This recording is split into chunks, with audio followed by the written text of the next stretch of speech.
And then came back and said, Usually, no, just so you don't we leave still street can't cross area. it. And I'll just go through it.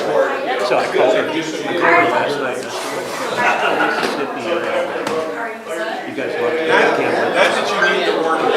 Just, when you go with, Go stay with Hey, her. Brian. They have a real house. I'm like, they'll prosecute. Exactly. Exactly. They're talking about it's gonna be at Fort Myers.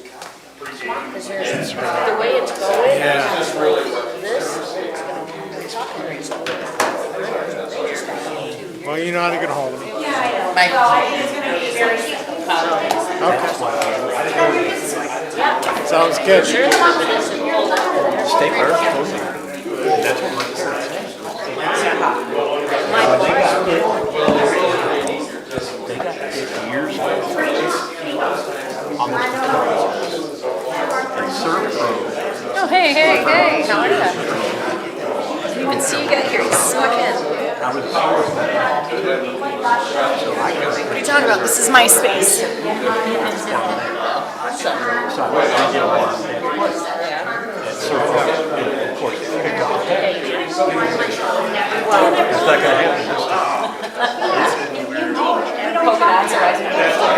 Charlie said, I'm done with Florida. Oh, yeah, Richard said. Color of the day. Yeah, sorry, everyone.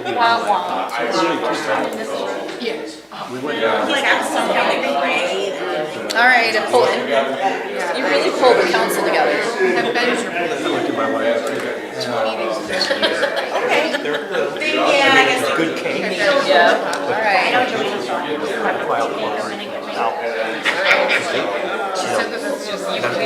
My mom, She's always loved me every my mom. I told you Larry came after me today, right?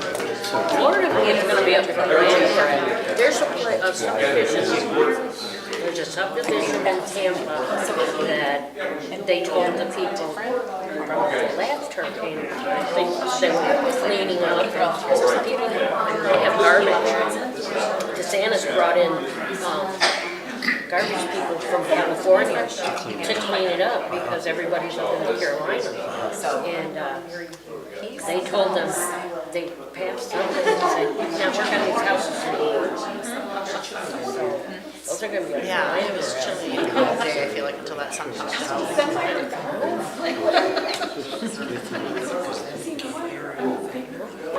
Yeah, so we're gonna eat like that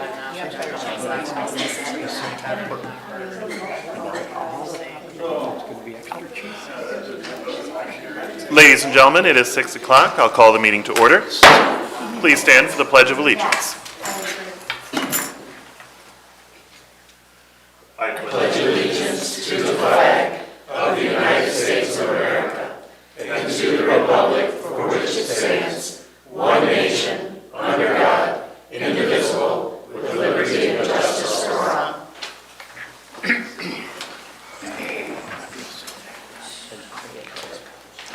Ms. Bigger, roll call, please.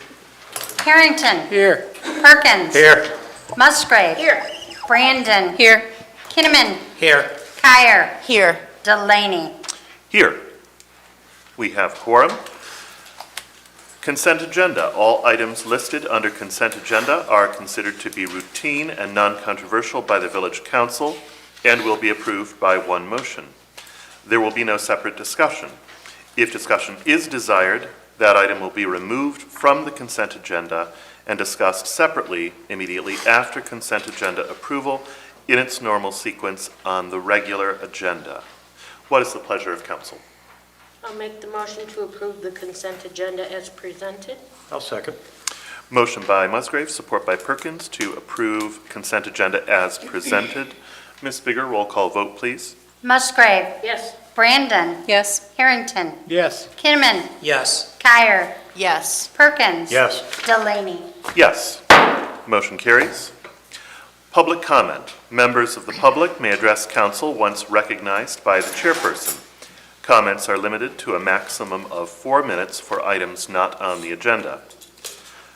Council may extend this time by up to an additional 4 minutes by a majority vote.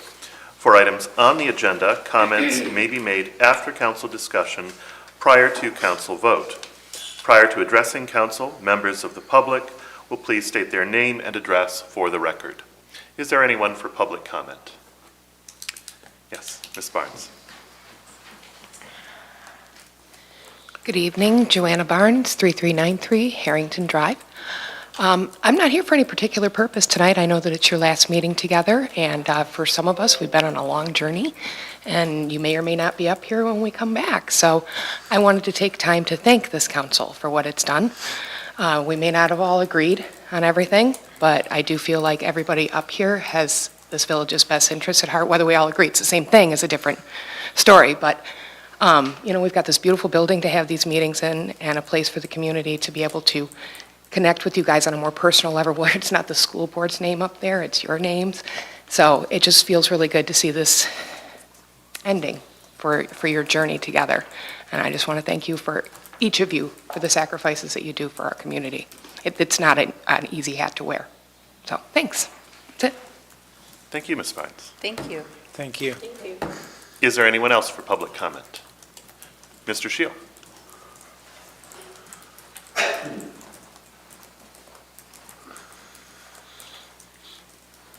Ryan Shield, 320 LeGrand Street, Holly, Michigan. I got two things. I guess one thing, the first thing was brought to my attention about with the construction of the new middle school. I'm not sure if there's still, the trucks are still using our roads. And I was wondering if there's any way that we can somehow, I don't know how to word this, but maybe like go with or somehow charge the middle or the Holly area schools for using the construction, or not the construction, but the trucks using our roads, so that they can repay us for using our roads, and because they're of the wear and tear on our roads. And the second thing is the two tree planters that are downtown, the two big metal tree planters downtown in Battle Alley. To me, they don't look too attractive at all. I think that there should have been, the money that should have been used for them should have been used in a better way, such as fixing up the brick pavers that are there in the Liberty Bell and the Spirit of 76 to get in, maybe in other ways to improve the alley instead of putting two tree planters in the alley. That's all I have. Thanks. Thank you, Mr. Shield. Is there anyone else for public comment? Ms. Watt? Oh, sorry, then her. Kristen Watt, 102 South First Street, number 3. I know y'all probably don't recognize me because I'm not dressed like Mrs. Roper this time. I just, to kind of echo what Ms. Barnes said, but I brought this quote I actually read yesterday, and I wanted to share it with all of you because I really remember very vividly where we were 2 years ago when you started your journey together. It does not feel or look that way this evening, and for that, you're all professionals and should be commended that regardless of the past, y'all all worked together and some really wonderful things were accomplished over this 2 years. And I think a lot of healing and mended fences in certain ways happened. And that is a really beautiful thing to see as a citizen. But since it is your last meeting together and the crowd is not nearly as crowded as it normally is, I think it's important. I have been part of many citizens that come when it's crowded, when people are upset and have problems. But I think it's important to show up when it's boring and just the stuff that, we got to talk about the good stuff. And so I found this quote yesterday and it just kind of resonated with me for the last 24 hours. I wanted to share it with you and also whoever, whatever this incoming board will look like next month. And it says, find like-hearted humans not like-minded, coming from the same place in their heart to show compassion, kindness, belonging, and love for one another. It gives you the ability to be open-minded, to challenge your thinking, to unlearn what you've learned in your past, and be comfortable with not knowing. And when I read that yesterday, I knew I was coming tonight, and it just like sat with me in a real deep kind of way, because I think it finally made Holly make sense to me, is that we have a bunch of people that do not think like-mindedly, but I think that the majority of us have like hearts, and we care about our community, and we care about each other, and we're willing to fight for it with each other in the mud, do whatever it is we have to do, but I think it's because we all have like hearts, and that's why we like living here. And so, I don't know, it just like touched me in a way that I wanted to share that with you, and also hopefully whoever ends up on this incoming board is listening tonight, because none of us are ever going to agree on everything. In fact, we might even just not even like each other, but I do think that we all have like hearts and care about our town, and that shows, and this board shows it. That being said, something else I care about, and I'd like to see the incoming board take a look at, this past week, it's been going on for a while, but it became quite the hype on social media, is something that we can put up planters, we can put up trees, we can have beautiful buildings and beautiful festivals, and I think we have a really good, mostly very safe and lovely place to live, but we have a lot of folks in our community who are really in mental health crisis, and we have a drug problem in this town. There's been a lot of ODs, suicides, and clear drug addiction going on, which leads to abuse and neglect. I've heard too many stories in the last couple years, and this week, I think the best of us with like hearts actually showed up to advocate for one of our citizens who is causing disruption for us, but we also see that he's clearly in crisis. So I would like to see the next board maybe work with or have a presentation from Chief Narsh or our police department, our fire department, with some raw data. I'd like to know in 2024 how many ODs we had, how many rescues we had that prevented that, how many Narcans went out, how many things, and is there a way that we can have potentially a committee or something that, how can we help instead of just looking for ways to help? I'm sure that our law enforcement or our professionals in our community maybe has some suggestions on how we could, as a community, be helpful to either eradicate or eliminate or lessen this issue. But we first have to admit we have a problem, and I think we do. So thank you all for your service this last 2 years. Thank you very much, Ms. Watt. Thank you. Other public comment? Yes, ma'am. Hi, my name is Amy Ray at 108 College Street.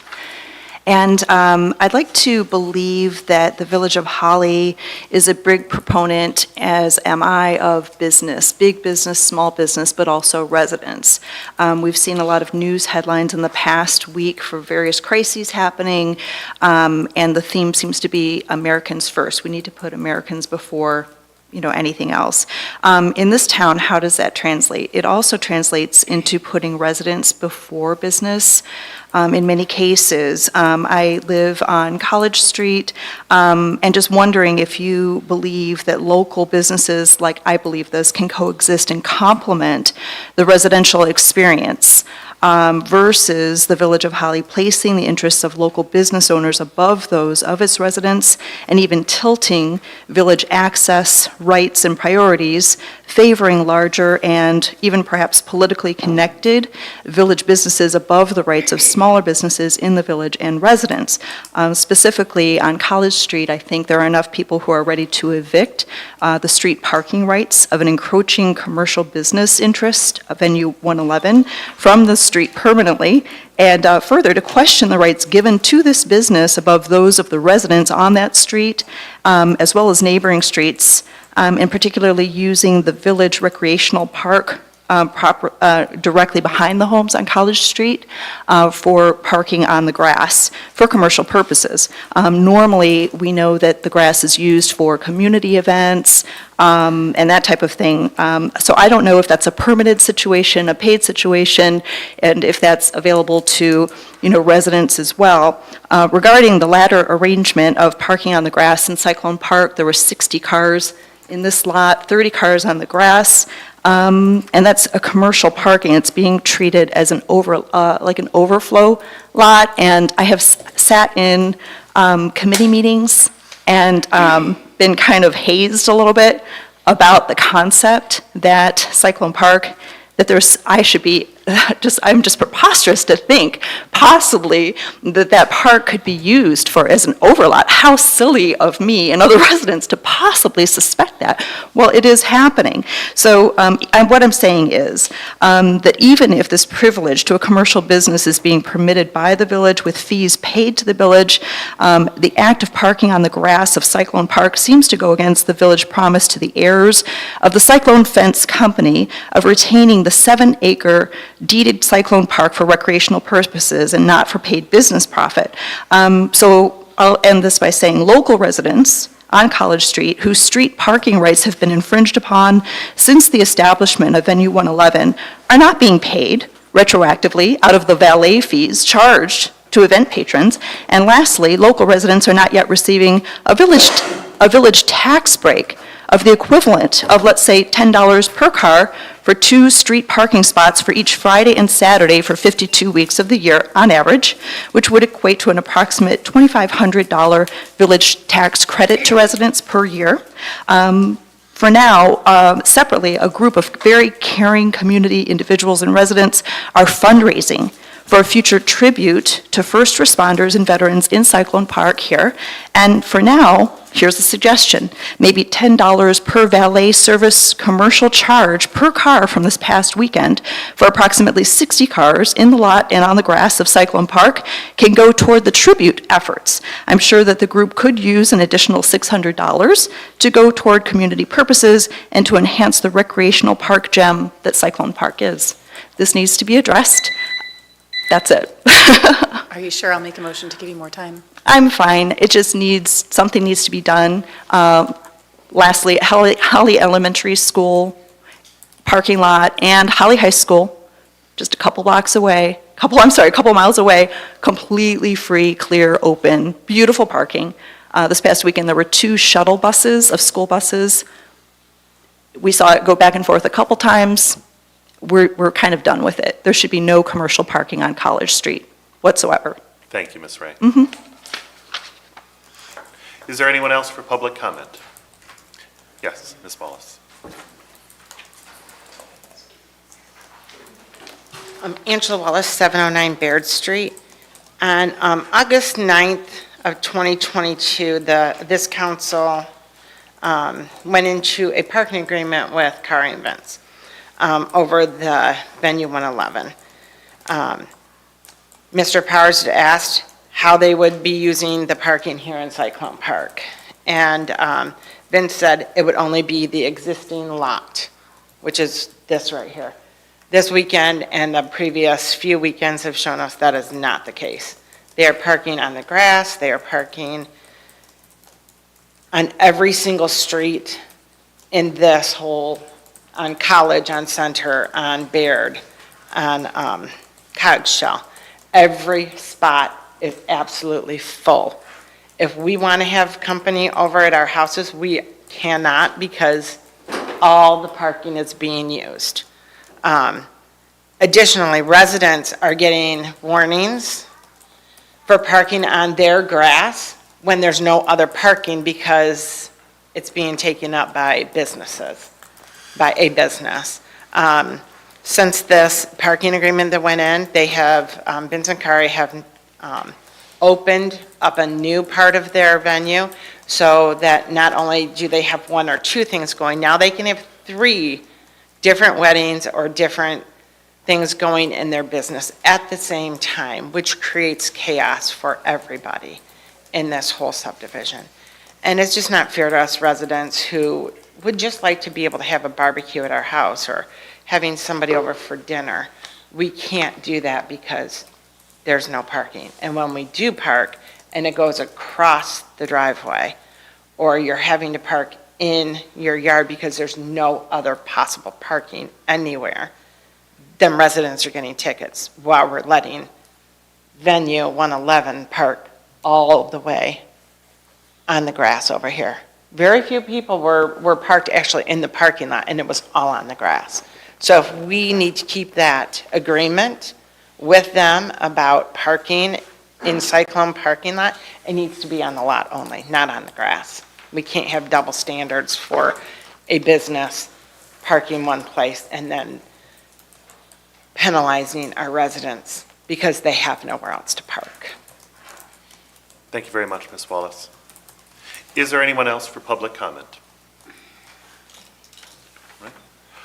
Seeing none, hearing none, there is no old business. Our first item under new business, consideration of the approval of council action request to accept the proposal of Plant Moran to conduct a water and sewer rate study not to exceed $18,000. Mr. Walker. Yes, thank you, Mr. President and Council. So you have before you my council action request. As stated in the council action request, it's been a few years. It's been since 2022 when Plant Moran conducted the last paid study for us.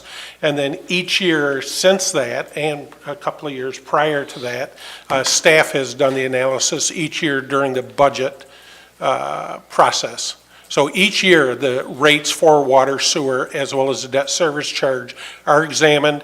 As recommended, every couple of years, we've hired Plant Moran to come in and do an independent, impartial study to set those rates. And so what you have before you is a request to have that done again. We also spoke with Benzinski and Company. And Benzinski and Company, as you know, they are a company who specializes in municipal financing. And we talked with them also about giving us a quote to have this same service done. So the bid from Plant Moran was minimum of $14,000 up to $18,000. And the bid from Benzinski and Company was $23,000. So I spoke with Plant Moran about why the cost difference and why they were cheaper. And really their explanation was pretty simple. It's that they have done work for us in the past, and a lot of the prior history they wouldn't need to reevaluate or look up. They could rely on their prior study and then just add to it, which makes perfect sense. So I think that having this water and sewer rate study makes sense because it will help us reevaluate our current commodity rate, and that's the rate that's charged per 1,000 gallons for both water and sewer. It will also help us to evaluate the correct debt service charge, which are for the outstanding bonds that still exist. And then a last purpose that I think that this will serve is that it's been no secret, we've talked about in prior meetings, that I think the council will need to at least evaluate and consider whether new bonds should be issued in the future. And as we've talked about, I mean, the way that our infrastructure gets repaired is through the municipal financing, the bonding process.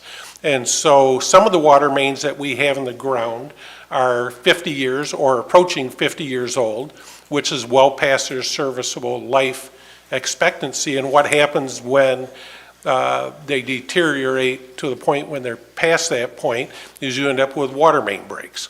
Water main breaks are not only costly to the water and sewer system, but they also undermine the road system. And so because the infrastructure lies beneath the road system, a benefit to replacing that infrastructure, the water and sewer mains, is you're going to end up with new streets or streets that are rehabilitated in those areas. And so we have some recommended locations already. In fact, we've talked about those, and we talked about could we get any money from the state in the way of loans or grants, which unfortunately we were not. So Holly, while we're not in the poverty level where the state would award us any money, unfortunately, we're not at that point to where we have an unlimited bank account to where we can do work. So really, I think bonding is something where the council decides to do it or not. That's a decision for a future meeting. But I think having this water and sewer rate study will provide information for the next council so that they'll have accurate information to at least make an educated decision from. So for that reason, I would recommend the approval to accept the proposal of Plant Moran to conduct the water and sewer study in the amount of not to exceed $18,000. Thank you, Mr. Walker. What is the pleasure of council? I'd like to make a motion to accept the proposal of Plant Moran to conduct a water and sewer rate study not to exceed $18,000. Support. Motion by Brandon, support by Musgrave to approve the council action request to accept the proposal of Plant Moran to conduct a water and sewer rate study not to exceed $18,000. Is there any council discussion desired on this item? Can I ask a couple of questions? When would this come before us then? In either your December or January meeting. Okay. Have we typically done this more at budget time? Typically, yes. The reason that we decided to do it now is because we have Rowe Professional Services, who is the engineering company for the village. They're starting to conduct research and recommendations as far as what needs to be addressed first, as far as repairs in the water plant, the sewer plant, as well as infrastructure. And they need an idea of what, for lack of a better term, price range they should be pricing items out at. And so, yes, so usually we would do this during budget workshop time. However, because of timing and working with Rowe, that's why it's here today.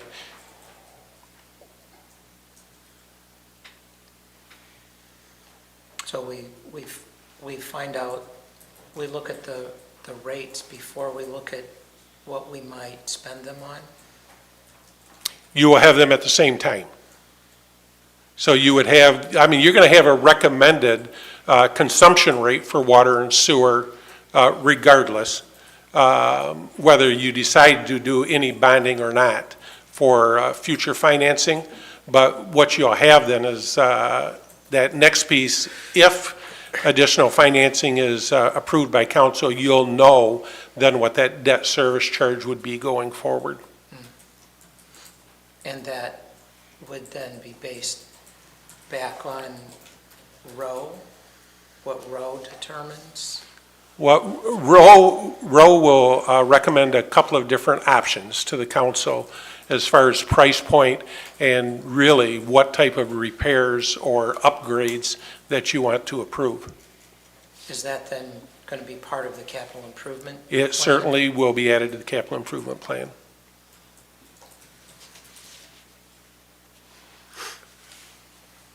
Those are all the questions I had. Is there anything else from council? Is there any public comment desired on this item? Okay. Seeing none, hearing none. Ms. Bigger, roll call vote, please. Harrington. Yes. Kinnaman. Yes. Kyer. Yes. Perkins. Yes. Musgrave. Yes. Brandon. Yes. Delaney. Yes. Motion carries. Item number 2 under new business, consideration of the approval of resolution 2024-036, adopting the 2023 Oakland County Multi-Jurisdictional Hazard Mitigation Plan. Mr. Yes, Walker. thank you, Mr. President, Council. Actually, Chief Watson is going to present on this item as an emergency services item.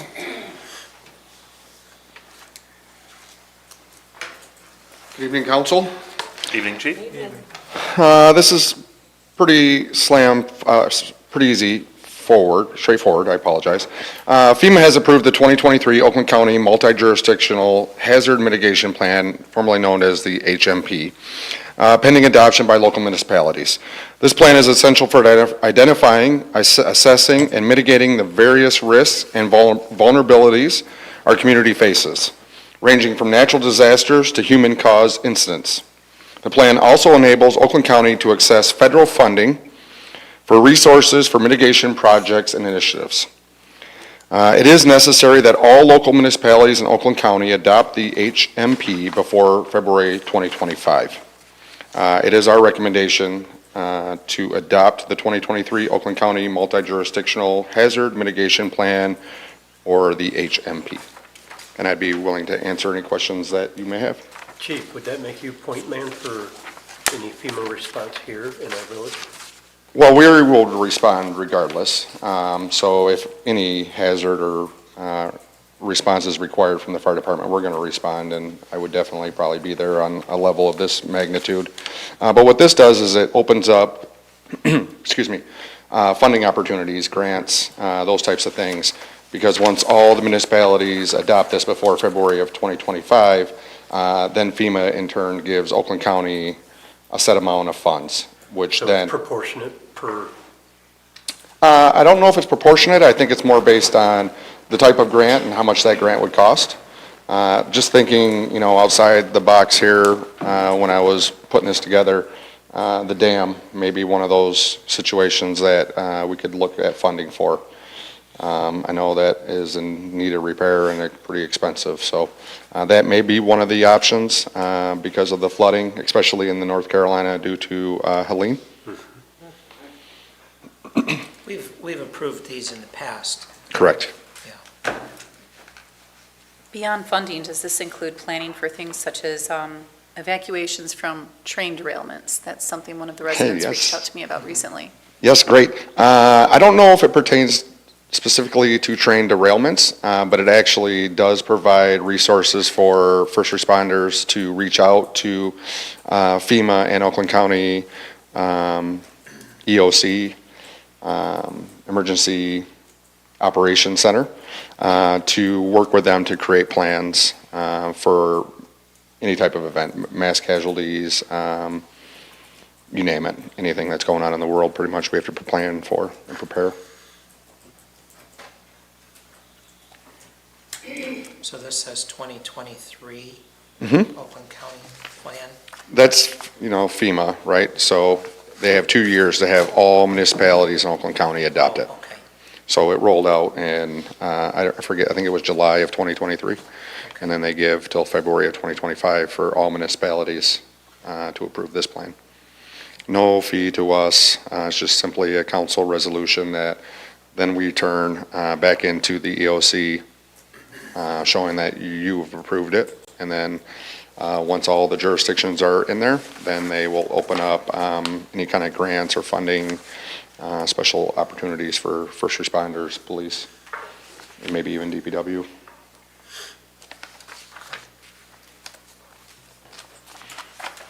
Any other questions for Chief? What is the pleasure of council? I'll make the motion. Did you do public comment? Oh, well, we'll get a, we'll get Oh, sorry, a motion. motion by Kinnaman Support. and support by Musgrave to approve Resolution 2024-036, adopting the 2023 Oakland County Multi-Jurisdictional Hazard Mitigation Plan. Was there any further discussion desired from council? no, we've done it, we voted on this before. Self-explanatory. Is there any public comment desired on this item? Ms. Barnes? It's more of a question, it may get answered or not. I don't know if people know here, my husband used to be part of the Holly Fire Department, so it's something that's kind of near and dear to my heart. And when I met today with Mrs. Mattson, she mentioned that she spoke to Chief Watson and that he said that he'd worked over 100 hours, I think last week, maybe. And what I want to know is something, under this plan, he talked about their grants, there's monies. Could monies then be moved around so that we could add to our staff so that we're not relying on all part-time firefighters, that we could add any full-time staff to be able to assist so that we don't, put such a burden on our chief of fire? So that's the only question that I have, is if this could help us in any way in that respect. Thank you very much, Ms. Barnes.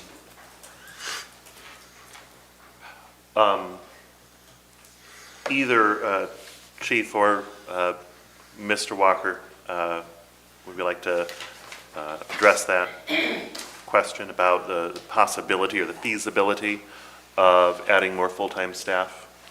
Well, so I mean, definitely that is something that we look at and we talk about on a regular basis. During our last round of negotiations with the Michigan Association of Firefighters, we talk about that exact thing, is when is the right time, if there is one, to add full-time staff. And so we examine the operation that we have right now, and while there are times, there's no question, Chief Watson just went through a period where he worked many hours in excess of what is normally expected, but really not to downplay it, and I know he won't take it this way, but that's what department heads do. I mean, at times the police chief does the same thing, at times I do, Miss Bigger does. I mean, it just happens with that. But to go back to the full-time question, that is more a financial issue than it is an operational issue. Right now, our fire department does an outstanding job, and it's because of the quality of people that we have. We have part-time firefighters who have turned down full-time positions with other departments, including NACFA, which is right in the same geographic area, because they wanted to stay here for this style of a department. Now, does that mean it won't change in the future? No, it could change in the future, but the difference is you're then looking at going to an operation where for each individual employee, just in today's dollars, you're talking about nearly $100,000 between salary and benefit for the employees. And you just have to ask the question, where does that money come from? And really, that's the most important thing with all our staff. I mean, when we look at the Department of Public Works, 15 years ago, they had 10 or 12 people in their department. Today, they have 6. Now, they have more equipment and they have better technology, but they also have just less people, and it's strictly a financial issue. And I think even the police department has had more personnel in the past than they do now. So, I mean, I commend all the department heads for the work they do in operating their departments on the budgets they have, but really we're not ready at this time for full-time personnel. Doesn't mean that we won't be in the future, but when we are, the hardest job is going to be, how do you pay? So, how often does this happen? Because not to minimize any other department head's job, but this department head drives around in big, expensive equipment, saves lives, dispenses medicine. So it's kind of a little different than anyone else who's working their 100 hours a week and they have to drive themselves home. So how often is our fire chief, or maybe police chief as well, working 100 hours a week? I would say that it doesn't happen often, but obviously it did just happen. And we know that Chief Watson just came off a period of a whole year and where he was attending paramedic school, building officials school, as well as fire staff and command, where he was doing extra hours also. And really the hiring of a first line firefighter probably would not decrease those hours. It's because they have different job function. And so really, you know, the chief's job function is, while he does respond to emergency calls, he's not the first one out the door on emergency calls. Thank you. I brought up in prior meeting, talking about the possibility of increasing to our full-time employment to the fire department. And I just know from experience, when you have a house full of part-timers, they have different roles than, say, people that are working full-time. They can take on more, maybe more delegation can go on. And if this is a problem, I think it needs to be addressed. Well, I actually agree with you, but I think right now, I think it's something to be addressed and planned for the future. Right now, you have a working model, which, in my opinion, it provides some of the best fire service in Southeast Michigan. I mean, I think very highly of our fire department and the dedication of the personnel there, and I think that that's true. I would just say, remember, when we went through budget workshop and budget approval for fiscal year 23, or 24, 25, at the end of the day, it's projected that you'll have roughly a $12,000 surplus of revenue over expenditure. That does not hire any full-time personnel. So I think before you get to that scenario, I think we have to look at other ways to boost revenue within the village in order to support that. Now, one way that may do it, you know, there's been some talk, particularly in social media, where people are comparing the village of Holly to the village of Milford. Well, apples and oranges.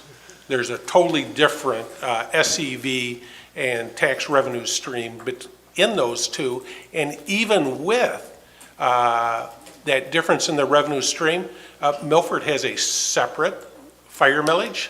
They have a separate police millage, where those are dedicated funds that go directly to that, and then that money doesn't have to come out of the general fund.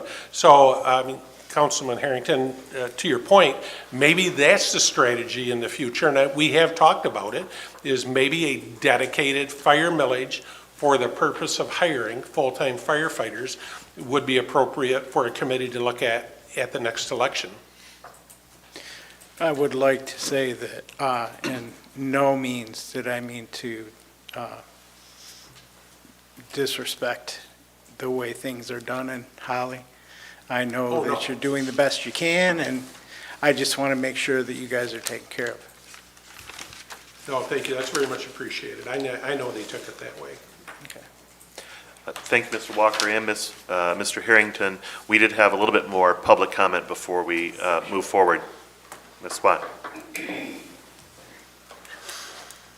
Kristen Rott, 102 South First Street, number 3. I just wanted to say, I think everything y'all just discussed is super important and relevant. I don't know if her question got lost in there, and that was, does this plan you're voting on provide any additional resources to the community that would help pay for anything? I don't think that was the case, but I think that was the question. So, does this thing help bring money? If not, cool. If so, great. I just want to make sure that that question wasn't lost in the... Thank you very much. Mr. Walker, the quick answer is? The quick answer is no. So this plan funds water and sewer operations only, not public safety or general government. Thank you very much, Mr. Walker. We have a motion and support in favor of the resolution. Ms. Bigger, roll call vote, please. Kinnaman. Yes. Kyer. Yes. Perkins. Yes. Musgrave. Yes. Brandon. Yes. Harrington. Yes. Delaney. Yes. Motion carries. Item number 3, under new business, special event, Dickens Parade. Mr. President? Yes. Could I ask that these two, since I'm assuming is because of the timeline, since they're related, be combined? Certainly. That's a good idea. So we can consider items 3 and 4 together under new business, special event Dickens Parade, and also special event Dickens Festival. And we can handle those with a single motion and support and roll call vote, unless there are any objections. Nope. Without objections. Mr. Walker. Yeah, so just as Councilman Musgrave indicated, these are related. They are the same holiday season events that we typically have. The first being the Holly Dickens Festival Parade, which is on November the 29th. That's the kickoff of the Dickens season, with the festival activities over the weekends, then beginning on the November 30th for the preceding 3 weekends. This is in your new business only because it was not submitted, and I think it was not submitted because of changeover in administration of the Dickens Festival with a new committee and a new new members on the committee and a new director. So that's the only reason. Other than that, the event runs seamlessly every year, and staff would recommend approval. Thank you, Mr. Walker. What is the pleasure of council? I'll make the motion that we approve the Dickens Parade and the Dickens Festival. Support. Motion by Musgrave, support by Perkins to approve the Dickens Parade and Dickens Festival. Is there any council discussion desired on this item? Is there any public comment desired? All right, Ms. Bigger, roll call vote, please. Kyer. Yes. Perkins. Yes. Musgrave. Yes. Brandon. Yes. Harrington. Yes. Kinnaman. Yes. Delaney. Yes. Motion carries. Reports, Mr. Walker. Yes, thank you, Council. I have just a few things. In my written report, I took the liberty of laying out a suggested timeline for the hiring of a clerk treasurer, and I did that because we are getting some questions as far as how the process is going to proceed. Now, I know Council has already said that they are going to proceed in the hiring process without the aid of executive search like we're using for the village manager, which I think is a good move. Cost-effective move, but there's still what has been some questions as far as process. So I laid out this timeline. Council can certainly change the timeline in any way that you want, but if this is an acceptable timeline to you, when we get inquiries, we'll leave this as a tentative process. And so if you'd like, I can go over each step, or it's right in front of you. You could read through it, whatever your preference is. The only caveat to that is I would add that Miss Pam Hill, who is the partner at Plant Moran, and you'll remember her from presenting our audits each year, when the village hired Clerk Treasurer Bigger, she assisted in that hiring process, and that she helped develop questions, and she sat on an interview panel. And I think it was helpful in the fact that you had an expert in the field that could help with those technical aspects of the position. And so she has offered her service in 3 ways. She's offered to screen initial applications and look for qualifications of applicants. She's offered to help put together interview questions, and she's offered to sit on an interview panel along with, and really as an ex officio member of council, if that's what you desire. And so I told her I would inquire of the council, and if you're interested in any one of those or all 3 of those offers from her, if you'd let me know, I will pass that on to her. I have a question, please. My personal belief would be Ms. Hill would be a great asset. Exactly. Is there any cost associated with this? No. Do we need any motions for this?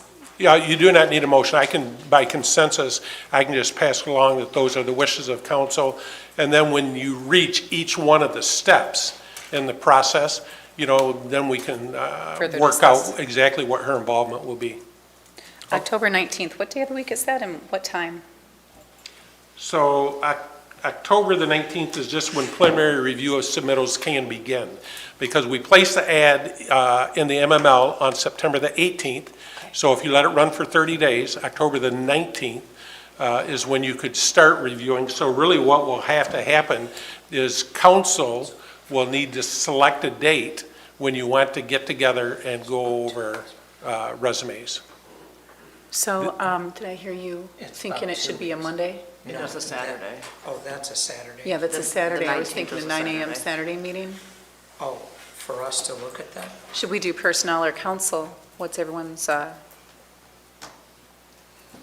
You all have done everything associated with that previously, haven't you, with the Personnel Committee? yeah, is everyone okay with that? So, Yeah, I am too. You I'm guys? okay. Can you make Saturday the 19th, Richard?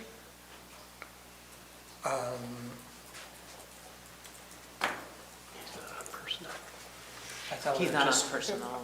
if we Oh, you're just not do personnel. I'm sorry. we're not personnel. I I'm know you sorry. thought You that know what? before, Yeah, no, Ryan, you're personnel. So can we do, After tonight.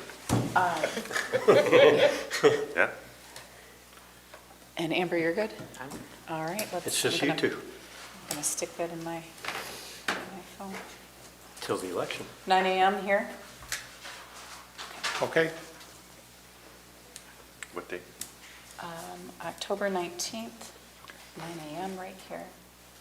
I have one more question too. Do we have an idea how many resumes we've had submitted so far? So I believe we have 10 to 12 submitted right now. We expect that there'll be more submitted as the time draws to the close. Typically, those who are already working at other municipalities, they wait until the last minute before they apply. Okay. All right, very good. No other, I don't require any action on that. I'll just go ahead and proceed as council directed. Item number 2 is not in my written report. It's a new communication that we received since the council packet was compiled, and that is we have a tentative offer on the fire engine that we are replacing in the fire department.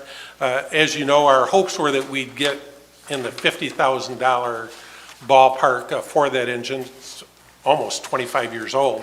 Might have been a little optimistic. We have a tentative offer of $30,000. And so I think based on prior council discussion, I would like to proceed on that.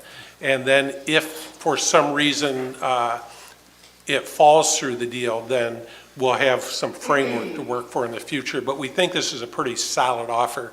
But I just wanted to let you know that we do have an offer on the table, and we'll be trying to wrap that up this week. The next thing that I have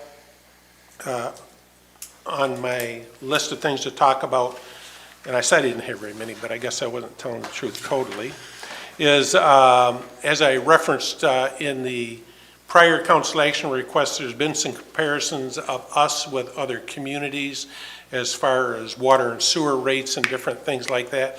I would just say this is election season. There's a lot of things that are said that may not be 100% accurate. I would say that's one of them. And just as Brian Kamiller from Plant Moran said when he did our budget workshop, every water system in every municipality is different, and there are different factors. And it is permissible to pay salaries from water and sewer funds for work that is directly attributable to those funds. And so in our case in Holly, that is what is occurring. And really, if you think about it, if you didn't do that and you paid those salaries from the general fund, then your customers, such as Holly Area Schools, which is the largest customer, no tax capture from them, and the roughly 1,000 customers from Holly Township who use water and sewer services but don't pay any property taxes to the village, they wouldn't be paying towards manpower in those areas. And really, the village residents, you would be subsidizing those type of functions. So, I mean, not to be real critical, it just bothers me when not 100% correct information is given out. And then the last thing, just for a matter of clarification, and in reference to Venue 111 and parking on the grass.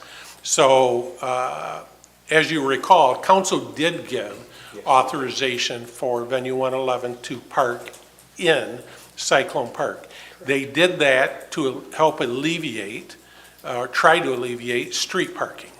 So street parking, you know what, it's legal, it's open, they have a right to do it, whether it's right or wrong, but as long as the area is not prohibiting parking, then it's open to the general public. And so that's why that occurs. As far as parking on the grass, that's my fault, because I had a discussion with Venue 111, and again, in the vein of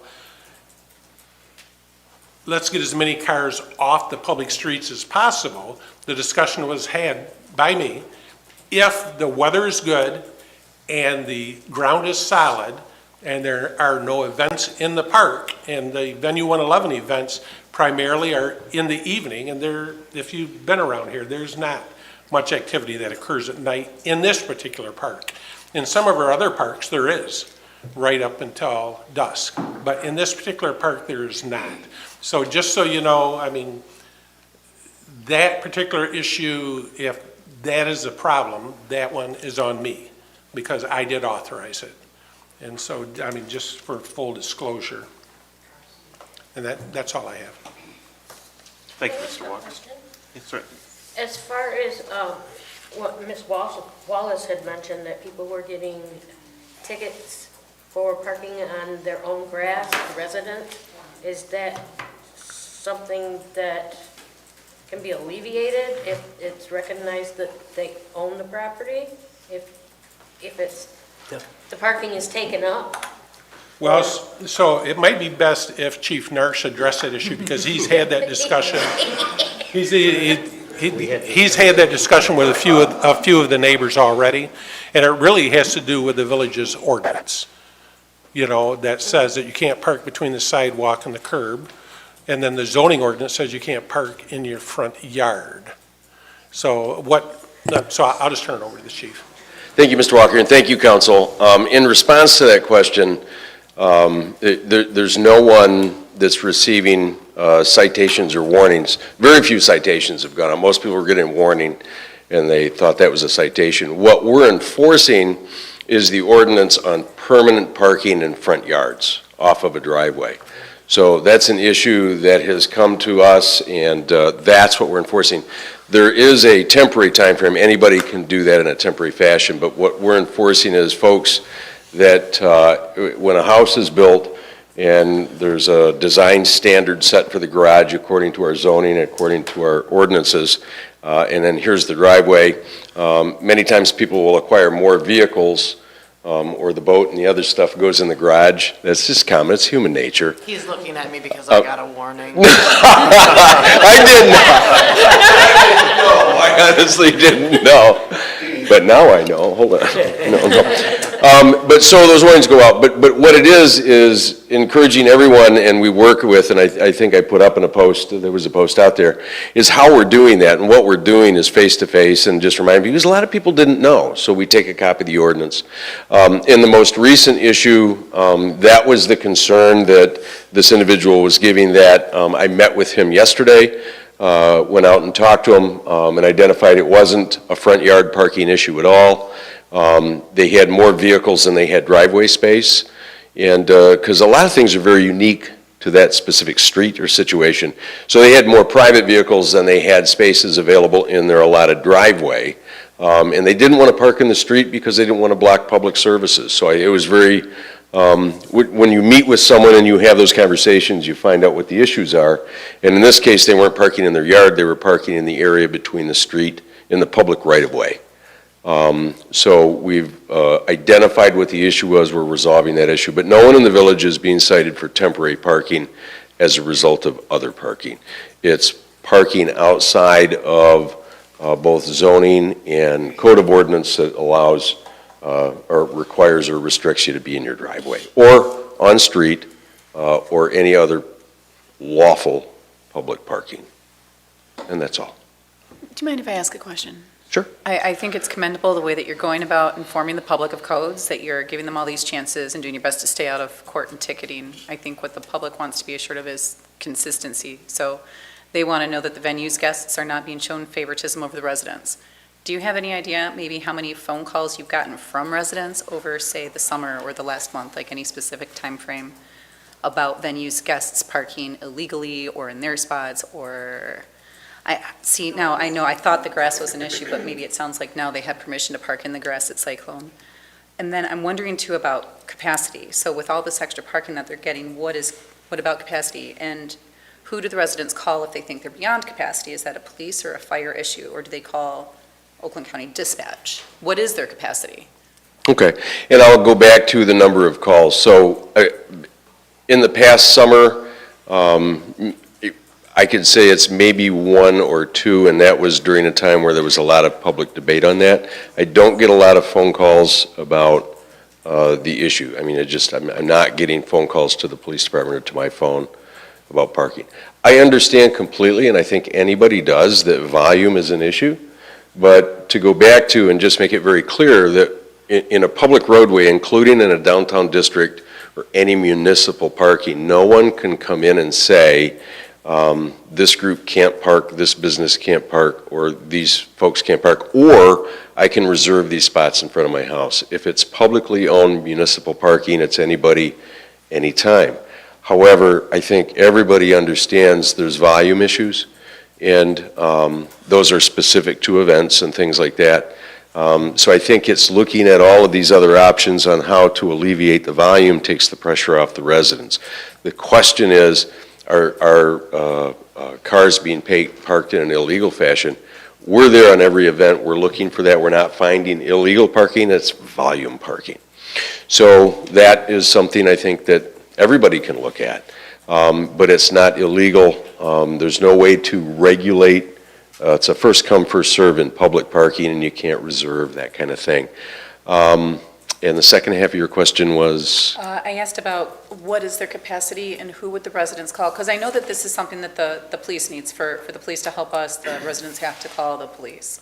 But who do they call if they think that they're filled beyond capacity, and what is capacity? According to Google, it says 200, but I don't know how old that Google stat was either. And you're talking capacity inside the venue? Inside the venue. Okay. So if somebody thought 500 people are there, Yep. and it's say it's during business hours, they call you. What if it's after, or they call fire? Nope, it's they would after call business hours. the non-emergency, and I would say this again, and please, everybody watching and everybody in the room, please help me to share that when you call the police department, because I see it in social media all the time, I call the cops and they weren't there. We're always there. We're here 24/7. Call the right number. So the only number to call since dispatch was alleviated or removed from the police department many, many years ago is the 248-858-4911. That is the only phone number to call. And unfortunately, people will call me, and I'll have, friends and businesses will call me and say, hey, I need an officer down here. And I'll say, and I tell them, hey, don't get mad, but I need you to call the dispatch number because it generates and regulates data that goes to our cars and computers that generates reports that we need to have, and I can't do that if I holler across the room to an officer and say, hey, go over there. Because then they got to jump on the radio, it slows them down and do that. So please, everybody, call our dispatch center. It is the Oakland County Sheriff's Office. That's who we contract with.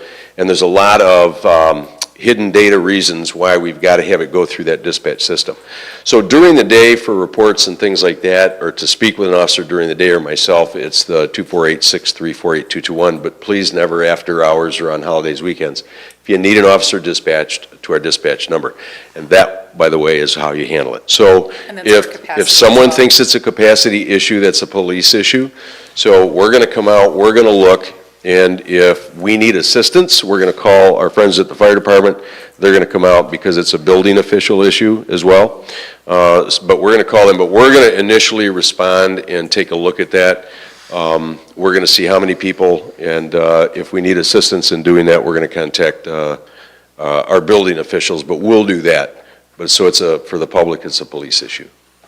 Chief, could you please repeat the dispatch non-emergency number? Yeah, the 10-digit non-emergency is everything less than a life and death issue. Now, when we say that, I know I hate that because everybody goes, oh, I can only call 911 if I'm dying. No, but it's not. It's a very serious high-risk issue is 911. Outside of that, any police response is 248-858-4911. And that's going to be, that's a police response, but non-emergency. But when I say non-emergency, usually if you're calling us to you, it's an emergency. We understand. And we're going to come. And they're going to dispatch us quickly, so.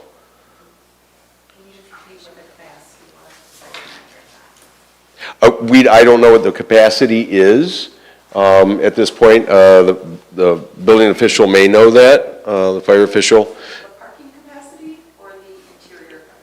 I guess both. I suppose those might be different. Parking spots on site is 75. Cars on the street, including 60 back here, 160. This does not include a dozen in the Holly High School parking lot that must have used the shuttle. Well, and again, parking capacity on private property is going to be completely different.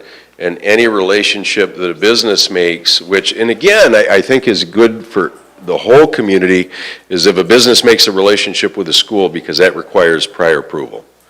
And But if they make a relationship with somebody else's private property, like a church, to use that, as long as they have those agreements, that's going to be between them.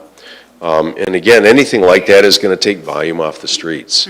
So those are good things. But the interior capacities, we're going to confer after this meeting. We'll have that number, but if anybody has any concerns or issues, please call the police department. Our officers will respond. Thank you very much. Oh, I have more, I think probably for you, you probably know the answer more than you. Although you guys both did meet with Venue 111 the last time that they had like the valet signs out in the road. Did we talk to them about like getting a contract with the schools or somewhere else where they could shuttle from there? So they instead of did, here? they did have written agreement with Holly area schools. That agreement was voided once the school began their construction process with the new middle school, because then it conflicted with their parking needs with the school. So we'll be interested to see, once the school is completed and that parking is opened up, if those talks resume again. Okay, and who would oversee that? Because clearly this is a community problem, right? So who's going to kind of oversee what the parking situation's going to be? Would that be us? Would that be planning? No, I think that probably is a function through the community policing function that the chief could oversee and just coordinate. Not that he would be able to force anybody into an agreement, but just as far as knowing what the resources are. Fair enough, yeah. And because those are all part of the aspects of community policing, but also working with issues within the community. And everybody hears loud and clear it's a volume issue. So how can we resolve that in a way that's lawful, that's permissive, between private individuals, and encourage that? And I think it's good for everybody to be able to do that. So we've had those discussions. We'll continue those discussions. And it's definitely on the radar. I just want you to know that our staff is patrolling, looking, making sure that things are at least lawfully parked, but volume is always the issue, and that's the issue. And as far as building capacity and volume, we will provide that as part of next month's written report. Thank you. I saw 200 on Google, but like I said, it's Google. That probably was true first phase.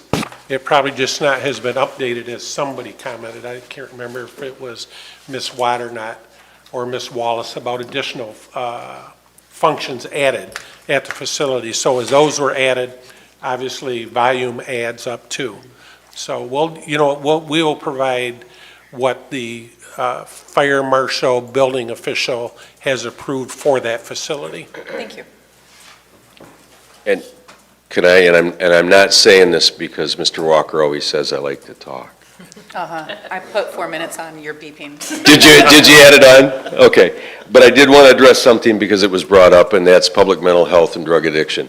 Every member of our department is, the beautiful thing about it is our staff not only knows, but cares deeply about everybody that you read about on social media. We know them by name. We know their families' names. We know their issues.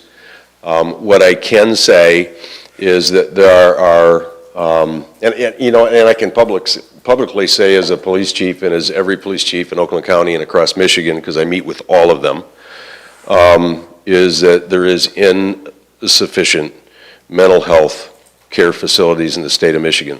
I was a police officer in 1984 when all of the residential institutions were shut down, and I can tell you how that affected me as a police officer in 1984. And it has not changed since 1984. We do other things, and we create other programs, and we work with both federal, state, and county agencies to try to make things work, but at the end of the day, it's about dollars, and it's about facilities and long-term care. And that's where Michigan, and quite sadly, the United States lacked. However, there are processes that we can do. We know what those are. I've been doing this since pre-84, and everything that's out there we're going to continue to do, and we're doing. And I can say to you that our officers today, I'm not going to say who because there's certain HIPAA rights, that everybody has some dignity. And I just want everybody to understand that when they post on social media, please be careful. These are people. They're suffering, they may have mental health issues and they may have drug addiction, but deep inside, when we talk to them, we know also the things that hurt them. But we did get long-term care and a committal on an individual that has been, I'll say, the topic of recent social media. Our officers got a court order today, and that individual is in a safe environment and will be there for some time. We're also working with 2 other individuals and families that are also a topic of discussion. So we're aware, we know, but again, there is certain liberty and freedom that they have, but they're suffering. And so we would just want to make sure that we're working with families. There isn't a lot that law enforcement can do outside of that, and what I can tell you is we know what those allowable boundaries are, and we use them routinely, almost weekly in our community. So we're very aware, but if somebody has information or concerns, please call me. That's that 8221 number. That takes you back to me. Or email me, jnarsh@hollypolice.com. If you have information or concerns or requests, I'd love to hear it, and let's talk. Thank you. Thank you very much, Chief. Thank you. Mr. Gildner, do you have anything for us this evening? I have nothing to add. I am dealing with your item number 5 on your agenda, so I'll be talking to you shortly about that. Very good. Thank you, sir. Ms. Bigger, anything to add to your written report? No, nothing to add to my written report this month. Okay. Board and commission updates and council comments. Ms. Kyer. Yes, Parks met last week. That was our last meeting of the year. We talked a lot about Halloween, which will be on October 26th. It's Monday. So bring your kids out. We also talked about with the changes in our administration, with how they do a lot of the planning and a lot of the organization logistics of our holidays, 4th of July. The parks and DDA kind of went back and forth trying to figure out, okay, who wants to take over what, and we thought maybe the best idea would be to form a committee made up of a couple of people from parks, a couple of people from DDA, a couple of members of council perhaps, some members of administration, so that we have kind of a continuity there, so that if this happens again, we've already got a set committee there for these kind of events where we are working with the parks and DDA, and administration is helping as they do. So I think that should be something that we consider as a council, hopefully, to create a committee. We didn't pass any resolution, but everybody on parks was happy with that decision. So if we could get that done, that would be great. And that's about everything that I have, except for I just want to say thank you to everybody who I have served with for the last 2 years. I appreciate you putting up with all my questions, and I wish you the best. Thank you very much. Mr. Kinnaman. Planning Commission met, and 2 of the items that we had looked at have been postponed for corrections or more information. One of them is a outbuilding business at Holly Foods, coffee, drive-through coffee spot, and I don't remember what the other one was that we postponed.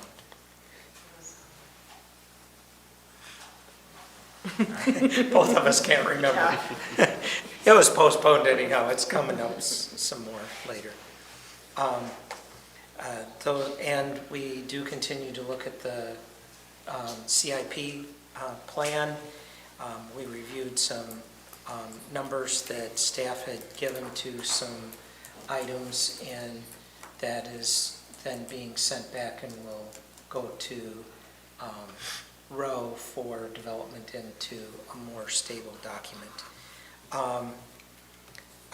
As the Chamber of Commerce Director, I would say we have a car show, our Chamber's annual car show this Saturday at Mount Holly. It's from 10 to 2, and beginning at 9:30, vehicles will pull out from Waypoint Church down near Bordines and drive up the Dixie to the event. Last year, we had 175 cars in that line, and was a very impressive parade as we take one more step towards becoming the Woodward of the North. Come out and look at cars. Oh, yes, it was, the item that we postponed was on the apartments over here on Maple.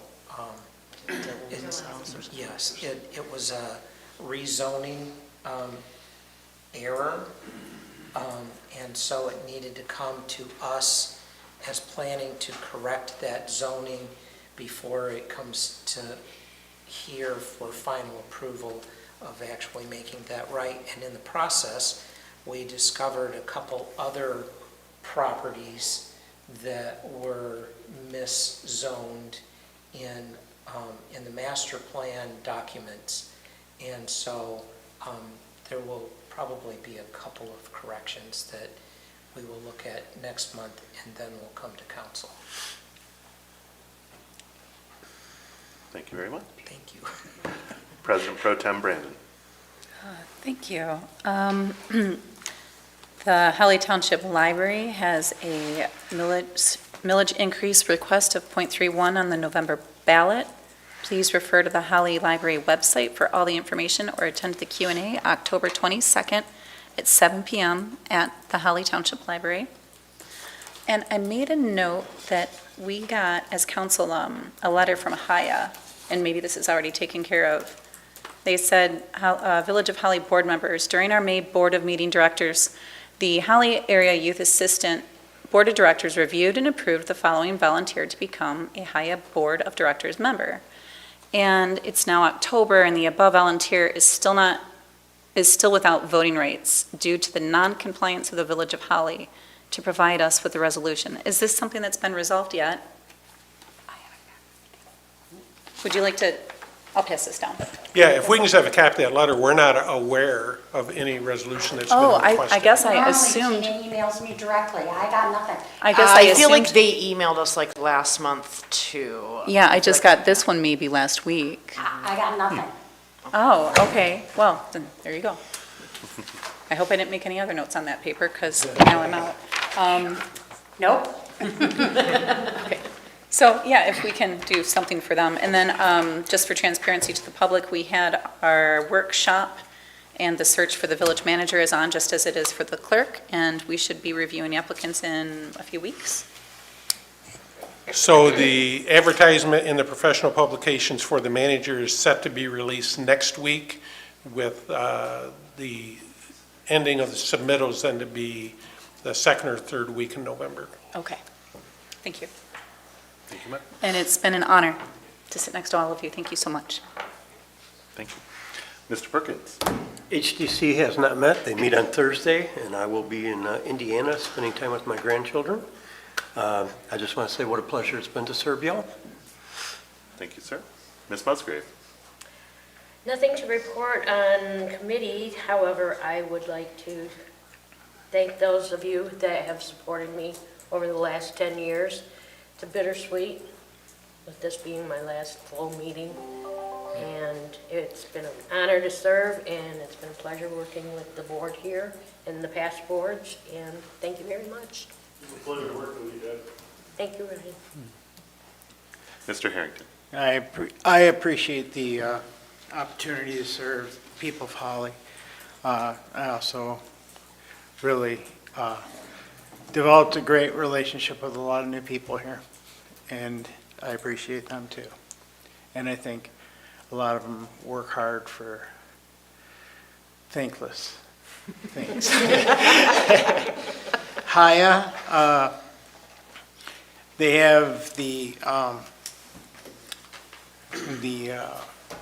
Texas Roadhouse fundraiser this year again, and if you don't know what it is, you can buy whatever amount you want, and whatever, if you buy a $5 gift certificate, you get a free appetizer with it, but those do end after the first few weeks.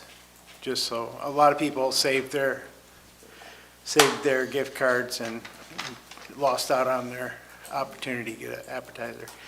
And I think Haya is a wonderful organization, and they are in dire need of volunteers, people to help out.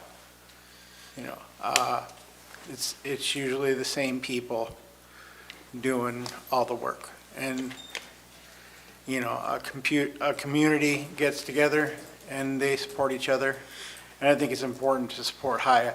Haya is a wonderful organization. If you don't know what it is, they supply Christmas presents to underprivileged families.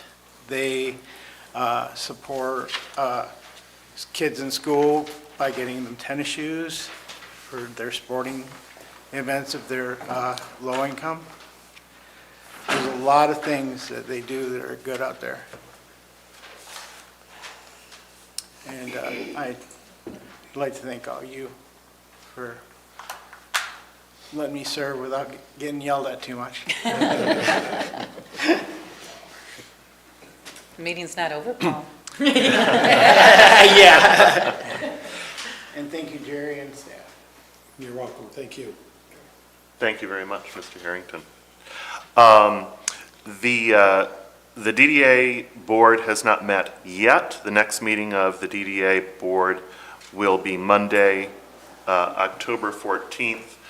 I usually don't make much comment of my own here at the end of our meetings, but I am going to make an exception this evening. And I would invite everyone to reflect on the journey that this council has undergone in the past 2 years. 2 years ago, if you recall, we were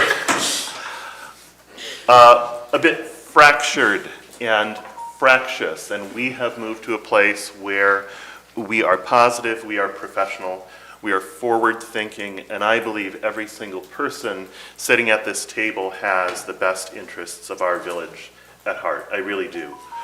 I'm very grateful for the opportunity to have served as your village president, and I'm proud of the work that this council has accomplished. I would like to take a moment to acknowledge each individual council member and their positive qualities. Ms. Kyer is a warrior in every sense of the word. She is a woman of firm convictions, and she fights for those convictions.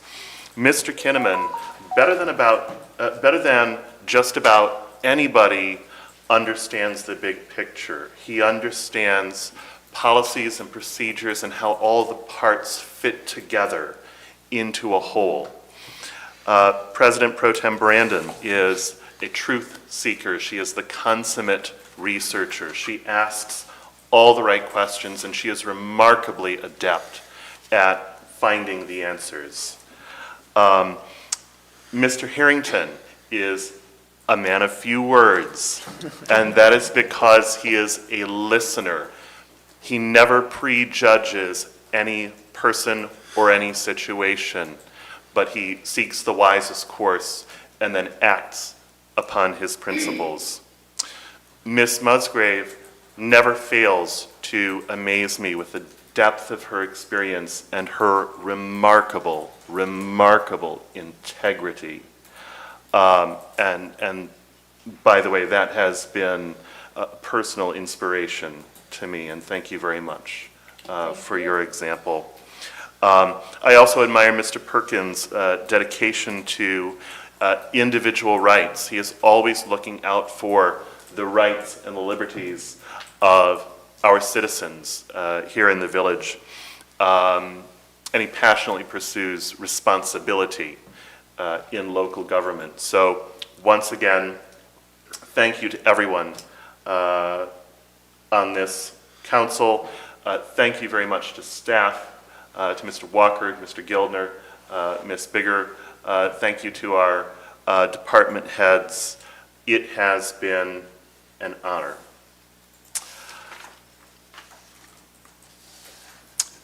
Thank you, Mr. Delaney. And thank you. Thank you. For leading us over the last 2 years. You've done a great job. Thank you to all of you. And thank you to us too, because we show up. Absolutely, yes. You're welcome. Yeah. All right. Item number 5, consideration of entering into closed session to discuss attorney-client privileged information. I will need a motion and support to go into closed session, and I might add, without objection, after a 10-minute recess. I will move to go into closed session after a 10-minute recess. I will support that. Motion by Brandon, support by Musgrave to go into closed session after a short recess. And we do need a vote on that, yes? We do. We do. We do need a vote. Order, folks, please. 7:35, or 7:25. Yep. And just for the record, that is an attorney-client communication dated October 8th of this year from me. Okay. Thank you very much. Ms. Bigger, roll call vote, please. Perkins. Yes. Musgrave. Yes. Brandon. Yes. Harrington. Yes. Kinnaman. Yes. Kyer. Yes. Delaney. Yes. Motion carries. 10 minutes, ladies and gentlemen.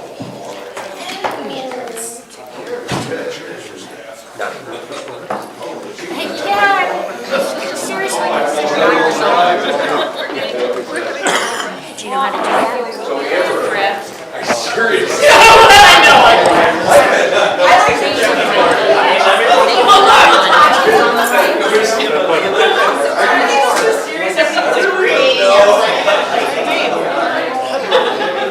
Yeah, you got me good there. Down, down, down. Top. On the right side. Good. Sam? I go all the way back to Chief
But